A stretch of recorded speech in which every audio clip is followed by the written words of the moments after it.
வணக்கம். அமைச்சர் பிடிஆரின் தாய்க்கு புதிய பொறுப்பை தமிழக அரசு வழங்கியுள்ளது. அது பற்றிய முழு தகவலை இந்த வீடியோ பதிவுல தெளிவா பார்க்கலாம். தமிழக முதலமைச்சர் மு.க. ஸ்டாலின் அமைச்சரவையில் நிதித்துறை அமைச்சராக இருந்தவர் பிடிஆர் பழனிவேல் தியாகராஜன். அதன் பிறகு அவரது இலாக்கா மாற்றம் செய்யப்பட்டது. நிதித்துறை அவரிடமிருந்து பறிக்கப்பட்டு அமைச்சர் தங்கம் தென்னரசுவிடம் வழங்கப்பட்டது. பழனிவேல் தியாகராஜனுக்கு தகவல் தொழில்நுட்பத்துறை வழங்கப்பட்டது. தற்போது பிடிஆர் பழனிவேல் தியாகராஜன் தமிழக தகவல் தொழில்நுட்பத்துறை அமைச்சராக செயல்பட்டு வருகிறார். இவர் மதுரையை சேர்ந்தவர் என்பது அனைவருக்கும் தெரியும். மதுரை மத்திய தொகுதியில் போட்டியிட்டு இரண்டாவது முறையாக திமுக எம்எல்ஏவாக இருக்கிறார். இத்தகைய சூழலில் மதுரை மீனாட்சி அம்மன் கோவிலுக்கு கடந்த ஆண்டு இறுதியில் அறங்காவலர் உறுப்பினர்கள் நியமனம் செய்யப்பட்டனர். மொத்தம் 5 பேரின் பெயர் பட்டியலில் வெளியிடப்பட்டது. இந்த 5 பேரில் அமைச்சர் பிடிஆர் பழனிவேல் தியாகராஜனின் தாயாரும் ஒருவர். இவருக்கு வயது 83 ஆகும் நிலையில் அறங்காவலர் உறுப்பினராக தேர்வு செய்யப்பட்டார்.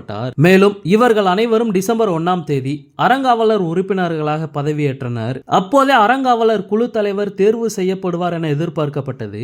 ஆனால் அது நடைபெறவில்லை. இதற்கிடையே தான் அறங்காவலர் குழு தலைவரை தேர்வு செய்வதற்கான கால அவகாசம் நிறைவு பெற்றது.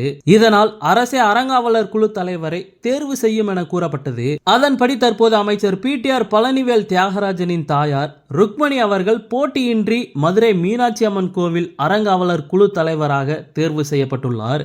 இது தொடர்பாக தமிழக அரசு அரசாணை வெளியிட்டுள்ளது. அதில் மதுரை மீனாட்சி அம்மன் கோவில் அறங்காவலர் குழு தலைவராக தேர்வு செய்வதற்கான கால அவகாசம் முடிந்தது. இதையடுத்து இந்து சமய அறநிலை கொடைகள் சட்டப்பிரிவு 48 கீழ் அறங்காவலர் குழு தலைவர் அரசின் மூலம் தேர்வு செய்ய மதுரை இணை ஆணையர் பரிந்துரைத்தார். இதையடுத்து அறங்காவலர் குழு செயல்பாடுகள் தொடர்பான விதிகளில் விதி 18 படியும் பரம்பரை முறைவழி சாரா அறங்காவலர் குழுவின் தலைவராக ருக்மணி பழனிவேல் தியாகராஜன் நியமனம் செய்து உத்தரவு பிறப்பிக்கப்பட்டுள்ளது என தெரிவிக்கப்பட்டுள்ளது.